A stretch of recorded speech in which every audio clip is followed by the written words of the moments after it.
Welcome to this Bain mock interview video. I'm about to start interviewing John, who's an ex-Bain manager in London. I'm going to give him a candidate-led case, which is typical of interviews at Bain. So if you're preparing for candidate-led cases and want to see what a really strong case interview performance looks like, then you're in the right place. Right, let's get started.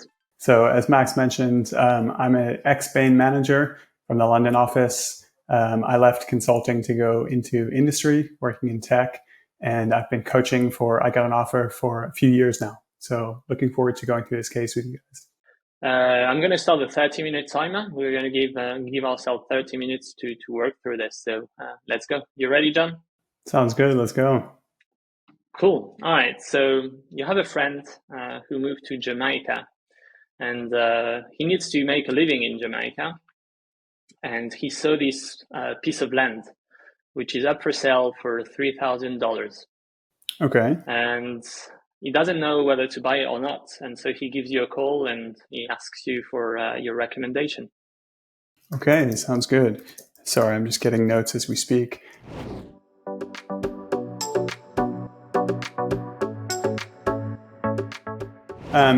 Interesting case. So do we know, does he have any background in Jamaica? Is he based there? Has he worked there before? No, he just moved there, literally. Okay, good to know. I haven't been to Jamaica before, but $3,000 right off the bat seems like quite a low amount. So maybe we can kind of get into later in the case sort of what that can buy in Jamaica. But I guess more importantly, at this stage in the case, do we have a sense of how he's thinking of potentially using this land? Well, he doesn't really know. I guess that's part of why he's calling you for, yeah. Sure. Okay. And maybe the last clarifying question from my side, does he have a financial target or an objective in mind for the land? Yeah, so he's worked out that he needs to make $4,500 over 2 years for this to be worth it for him. Okay, and is that in profit, presumably? Yeah. The first point is that John didn't take for granted the fact that the piece of land was only worth $3,000, and he also asked for its size. He said he expected this to be a piece of land of poor quality, which was accurate, and candidates often accept numbers in cases at face value without really thinking about their order of magnitude. You can really set yourself apart by showing your thinking about what the cost of the land in itself tells you. For instance, in this case, the fact that the land is worth $3,000 tells you you're not going to build a luxury hotel on it. The second point is that John made sure to identify a quantifiable objective early on in the case. This gives him a clear objective for the rest of the interview, and you should always try to do that at the beginning of a case. The third point is John tried to get a sense of the business model. This is a good habit to develop at the beginning of a case interview. I didn't answer his question about this, but it was still a good question to ask and something you can do at the beginning of all cases. Okay, cool. Do you mind if I maybe take a few minutes just to kind of structure my thoughts and come up with a framework? Yeah, go on.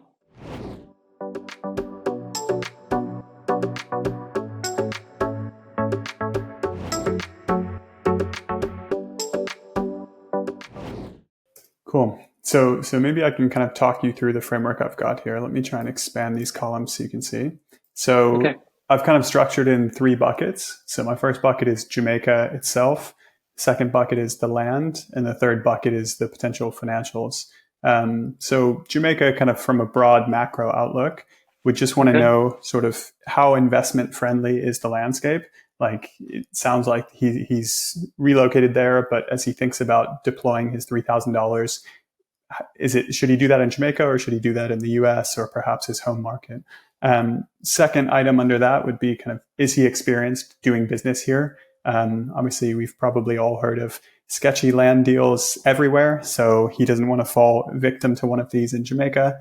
And then the last would just be the more broader economic outlook. So especially if he's thinking about this as an appreciation play, like, is he bullish fundamentally on Jamaica? Does he think there will be appreciation potential here? Is it a growing economy? Second bucket would be land, which I think is kind of the most important bucket here. Let me just try and expand this. So first would be understanding the features of the land. So how big is it in terms of acres? here when I mentioned features, I'm specifically thinking of things like, is it flat? Is it arable? Is it rocky? A lot of those might dictate what we could actually do with the land. And then the last would be, is it like a raw rural parcel of land, or is it developed? Is it located in a city area? Again, I'm going to kind of coming back to the point on price being $3,000. That makes me think that this piece of land is probably not particularly desirable. Maybe it's not connected to the grid. Maybe it's in the middle of nowhere. And then next, I'd want to look at sort of some of the potential uses for the land. So 5 potential ones that I've got here. One could be that actually he's not planning to do anything with it, and it's a pure appreciation play. Second would be commercial. Again, let's kind of ignore the $3,000 price tag because that probably wouldn't allow us to do many commercial things. But I know Jamaica has a tourism economy, so perhaps he's looking at something in the tourism hotel space. Residential could be for houses or apartments. Agriculture, obviously Jamaica has got sort of a tropical country. I think they export a lot of coffee and other agricultural goods. And then lastly, potentially mining. So I think Jamaica has bauxite and other sort of natural resources. So perhaps he's looking at that. And then the last bucket that I've got here is financials. So given that we're talking about $4,500 target in terms of profit, we need to look both at revenue and costs. So in terms of the revenue potential for the land, a couple of different ways that he could sort of extract revenue from this. So the first would be any potential rent received if he was using it for commercial or residential purposes. Second could be selling goods produced or mined on that land. So these could be crops, this could be sort of minerals. And then the last could be sort of appreciation and a pure capital gain from the sale of the land to a buyer. And then on the other, lastly, we'd want to look at the potential costs that would be required. So splitting that into both fixed and variable. So on the fixed side, there could be some initial construction costs if he's constructing a building on it. There could be equipment or machinery that's required. And then also things like permits or fees to get the land kind of ready for use. Another one I left off here would be potential sort of costs of connecting to utilities. So things like water, power, sewer systems. And then in terms of variable costs, again, depending on what the land might be used for, looking at things like temporary labor that might be required or any other sort of inputs required for production. So if this was for agriculture, those might be things like fertilizer, irrigation systems, etc. So I think given that our client is already based in Jamaica, I don't think we need to spend too much time on the first bucket. I probably really want to start with the potential uses of the land. The first point is that John did a good job of talking about more than just profitability here. He took a step back and also covered important aspects around the market, which is Jamaica here, and around what we're investing in, which is the land and project related to the land here. The second point is that John could have used generic labels in his framework like market, company, and profits. This would have made it feel like he's using a pre-made framework. Instead, he made things more specific using Jamaica as a label instead of the market and the land as a label instead of the company. Finally, a common mistake candidates make is to take too much time talking about their frameworks. Your overall aim is to crack the case. So you have to be efficient walking through your framework so you've got time left for later steps in the case. So I guess the question for you would be, do any of these uses sort of resonate with our client? Do we have a sense of whether he has a preference for any of those potential uses? Yeah, so I agree with you. I think given your friend is already in Jamaica, it makes sense to just ignore that part. He's looked at a few different options, and the main one he's considering is using the land for agriculture. Okay. So as you've pointed out, it's a cheap piece of land, right? And so he's considering 4 different types of crops. Okay. Trees, shrubs, fruit, and exotic flowers. Okay. So those are like the four things that he's looking at, and he's also talked to a few people in the space, and he's found out that you can only plant one type of crop per acre. Okay. Okay. Okay. That's interesting. Do we have a sense of how big the land is in terms of acreage? Yeah, it's 10 acres big. Yeah. Okay. Okay. It's 10 acres. Um, okay. So presumably, so we can grow four different types of crops. We can't mix crops per acre. So Yeah. given that we're trying to optimize for profit, how I'm thinking about setting this up is kind of going through calculating the, I guess initially the profit per plant. And then from there, I think we can kind of figure out how we want to sort of plant or rotate crops. And I guess one question is, are we assuming sort of one growing cycle per year for simplicity's sake per crop? Yeah, I guess in reality, that's an important point. In reality, that's not really what happens. Like different plants take a different amount of times to grow. But yeah, to simplify things, you can make that assumption here. Okay, so maybe I can kind of talk you through some of the inputs that I might need. So I think we're going to need to know. So profit is revenue minus cost.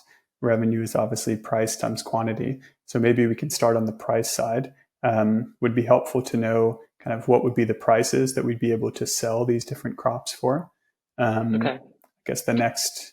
Do you want me to sort of talk through all the inputs I might need, or?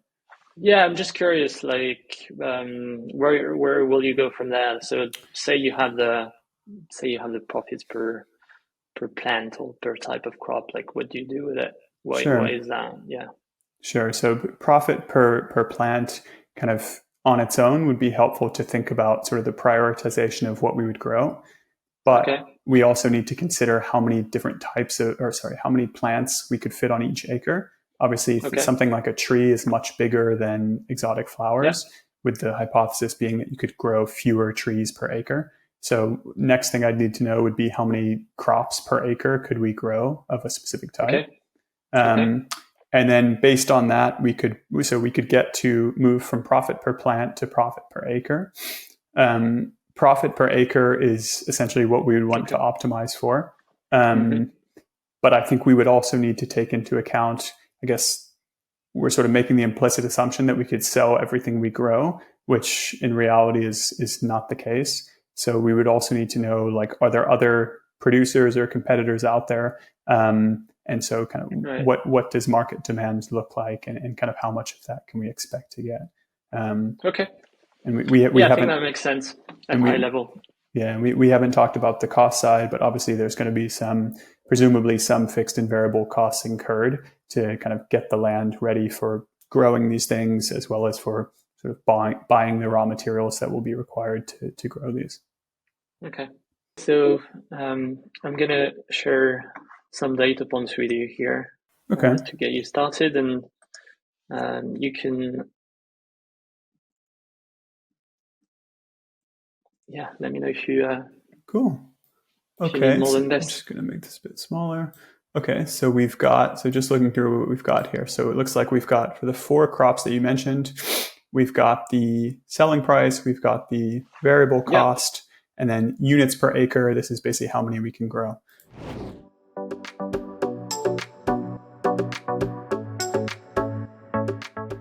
Okay, so I think I'm going to start by calculating profit per crop. So I'm just going to type these here. So this would be Yeah. $20 for a tree. This would be 10 for shrubs, 4 for fruit, and this would be 8 for exotic flowers. That's right. Then I'm going to calculate. I'm basically going to calculate profit per acre. Um, so this is I'm just multiplying profit per crop by units per acre. So for trees, we know it will be $200. For shrubs, it would be $250. Yeah. For fruit, so 4 times 75. If I double that, that's 150. If I double it again, it's 300. And then 8 times 50 would be 400. So one interesting thing that I noticed right off the bat is actually moving from profit per crop to profit per acre. There's actually a shift. So if you look at profit per crop, trees are actually the most profitable crop at that point. However, we obviously can't grow as many trees as we can exotic flowers. So when we shift to looking at a per acre basis, it's actually exotic flowers that kind of come out on top, and trees are the least desirable. So in terms of next steps, so we've kind of gotten to where I had described, in that we've identified which crop is the most profitable per acre, being exotic flowers. So the kind of initial next steps would be, let's cover as much of the land as we can with exotic flowers, given that our goal is to optimize profit. But we also need to take into consideration, like, is there sufficient demand in the market for however many exotic flowers we're looking to buy? So I think probably next data point that would be helpful to know is, do we have any information on the sort of market demand and potential sort of competitors, the share that they might have for these four crops? Yeah, so how would you go about that in reality to kind of like find that type of information out? Yeah, I mean, I think in the real world, like, there would probably be external data sources you could look for. Right. Perhaps there's kind of a growers association or like agricultural data center in Jamaica that actually has data on crop Right. yields. Another option would be trying to do some expert calls or some expert interviews. So speaking Right. with other people who work in the agriculture space in Jamaica, to just say, do you have a Yeah. sense of kind of what Jamaica's exports look like by crop? Those might be two ways you could sort of try and back out some of that data. Okay. And let's assume for a second that there is like unlimited demand for these four types of crops. Like, Okay. what would you do? I think it would still, I mean, purely from kind of a risk management perspective, Right. you would need to consider, I wouldn't solely make the decision based on profit per acre. I think, I mean, if you think about the risks of being a sole producer of exotic flowers, there's kind Right. of business concentration risk, which is that if consumer demand for exotic flowers plummets, you're left completely exposed. If there's some sort of kind of pest outbreak, which only impacts exotic flowers, that's going to sort of decimate your business. Yeah. So probably a good sense to have a bit of diversification here, just to kind of manage your business risk. Cool. All right. So let's carry on. So I'm going to share some data with you about Sure. the overall market, let's say. Sure. Okay, so it looks like what we've got here is kind of annual demand and competitor share. So I presume this is basically just in units. So I think what we can do here is, and I guess one question before I do this calculation, can I assume that we can capture the remaining share? Yeah.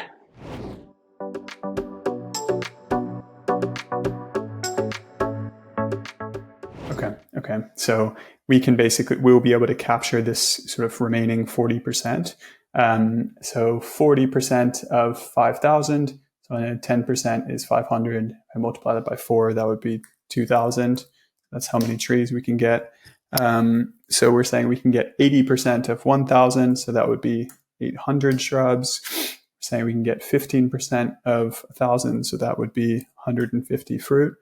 And then we're saying we can get 10%, which is 1 minus 90% of the exotic flowers. So that would be 250 units. So this is basically our share that we can grow. So, okay, so if we go back to, let's just say our farm and how we're going to allocate acres. So going back to the point that I'd said, Right. I think we want to start with exotic flowers because that's the most profitable crop per acre.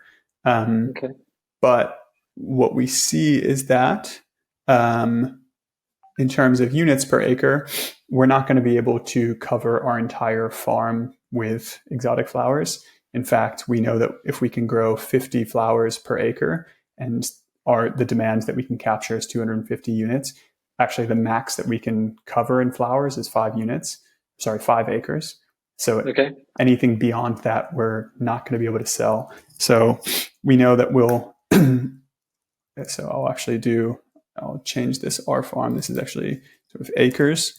And then my next column will be basically our profit.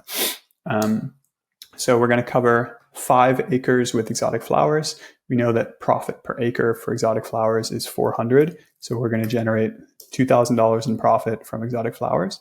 So the next crop we would go with would be the next most profitable per acre, which would be fruit. So we know that fruit, we can grow 75 units per acre.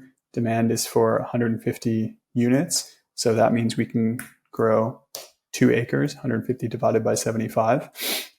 We know that fruit generates us $300 in profit per acre. So this would be $600 in profit. And then, so we have 3 acres left. So next most profitable would be shrubs. We know that we can grow 25 shrubs per acre. And okay, so there's actually like a huge share that we could still capture. So we know that we're basically just going to cover the remaining 3 acres with shrubs. And in terms of profitability, so that's $250 in profit per acre, 3 acres, so that's $750. So if I kind of sum that up in terms of annual profit, that would be 600 and 750 is 1350. So that would be $33.50 per acre. One sort of consideration is that you've given me variable cost up front, but we haven't taken into account kind of whether there are any fixed costs. So presumably there are some things we needed to do up front to get the land ready before we grow. Yeah. So you've said 3,350 per acre. Is that right? Yeah, good question. Let me just check that. So 700 and 750 would be 1450, 1350. Yeah, I guess I'm not questioning the math, but it's more the what's the 3,350? What's that number? In units, you mean? Yeah. Yeah, so that should be so that's essentially, yeah, good point. Because we haven't taken into account fixed costs, that's basically the contribution margin from the crops. Okay. So on an annual basis. So back to what we were actually trying to solve, we would need to deduct out any fixed costs. And then we would want to basically scale that up for 2 years to sort of contrast that back to our objective. Yeah, that makes sense.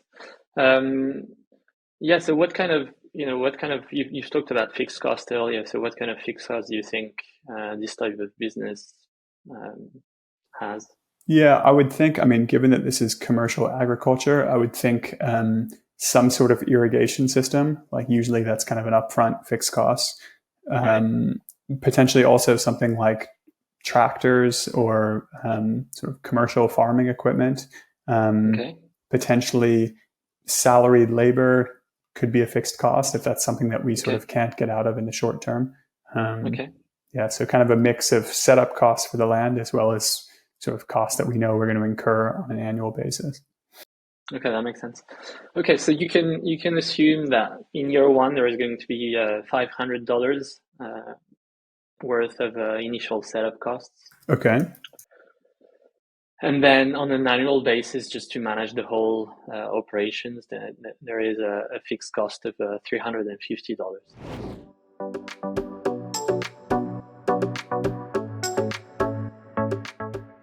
Okay. So how I might do this, so we know this is whatever we call this year one sort of operating profit, contribution margin. So in year 2, this would be kind of the same. And in terms of, this is getting messy, but in terms of the costs that are going to come out, so it's going to be 3,350 minus 500. That's a 1 year sort of a one-off cost to set up the farm. So that's not going to reoccur in year 2. But this annual cost is going to come out in both years. So if I just sum these up, this is going to be 3,350 minus 350 would give us 3,000 minus 500 would give us 2,500. Sorry, I'll actually write it doing a new line. So this would be profit. So in year 1, the profit's going to be 2,500. Year 2, the profit's going to be 3,000. So our total profit over the 2 years is going to be $5,500. And if I just contrast that back to our initial objective, let me just scroll up. What were we looking for? We were looking for $4,500 of profit within 2 years. So it looks like at this point that we actually can exceed our hurdle rate, our target, by generating $5,500 over the 2 years. Cool. That makes sense. So let's circle back for a second to Sure. The profit per the profit per acre. So what do you think, because obviously there is unmet demand in the market, which is why we can sell our crops. Yeah. And so what do you think is going to happen once we put our additional plants up for sale on the market? Yeah, it's an interesting one. Obviously, commodity markets are quite different from other products, but obviously we run the risk of other entrants sort of spotting that, hey, perhaps yield, like profitability for exotic flowers is quite high. I'm going to start growing those. And perhaps we have farmers who start switching their crops from previously they're growing potatoes and now they're going to start growing exotic flowers. So that's definitely a risk that we'd want to consider, which is like, how comfortable are we that regarding kind of the barriers to entry to these markets? And because obviously the profitability per acre could change if suddenly the market in Jamaica is flooded with exotic flowers or fruit. The first point is that John didn't forget about analyzing whether there was actual demand for the crops or not. This is something that almost always gets skipped by candidates in this case. When you're bringing a product to market, you should always think about whether there will be actual demand for it or not. Second, John kept his math structured and clean throughout the case. This case involves a lot of numbers, and keeping things tidy is important to not get lost here. Finally, John made a small mistake saying the profit was $350 per acre. Some cases include a lot of numbers, and it's easy to get lost in units. If that happens to you, take a step back like John did and go over your thinking out loud, and you'll be able to recover. Okay, cool. Yeah, that makes sense. So, at this point, what would you recommend?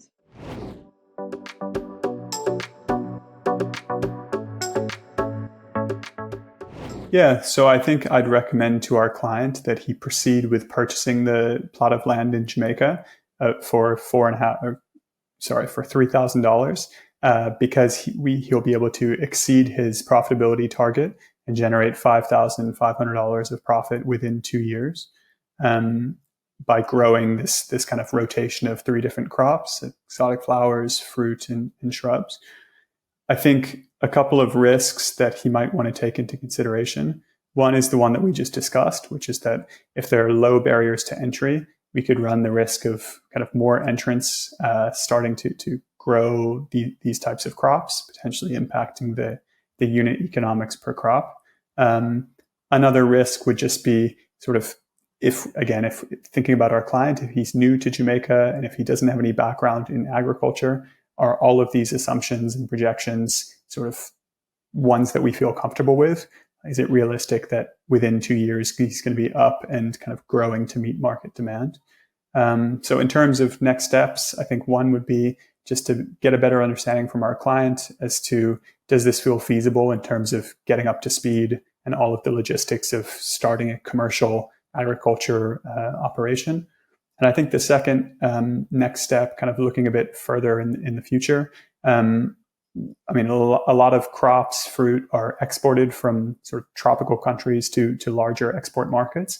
So one consideration for us could be, is there a market potential in exporting cut flowers or exotic fruit to the US or markets in Europe? But yeah, in summary, I would suggest he proceed with purchasing the land. Cool, that makes sense. Yeah, I agree with the overall conclusion. Is there kind of like anything else from the financial standpoint that you think your friend should carefully consider? Because he's talked about the 3,000 he needs to invest up front. But yeah. Yeah, so I've kind of assumed in terms of the math here, I've assumed that the $3,000 is kind of sort of not factored in terms of the upfront costs. So I had interpreted it as the $4,500 profit target is over and above the $3,000. I guess potential consideration would just be like the opportunity cost of $3,000. Like, is this, depending on what his objectives are, is this the most kind of high return investment or profitable investment that he could make with that capital? Or are there other opportunities that sort of he could put his $3,000 to work with? Cool. That makes sense. First, John did a great job giving his recommendation straight away and making it clear he supported purchasing the land. A common mistake candidates make is to beat around the bush for too long.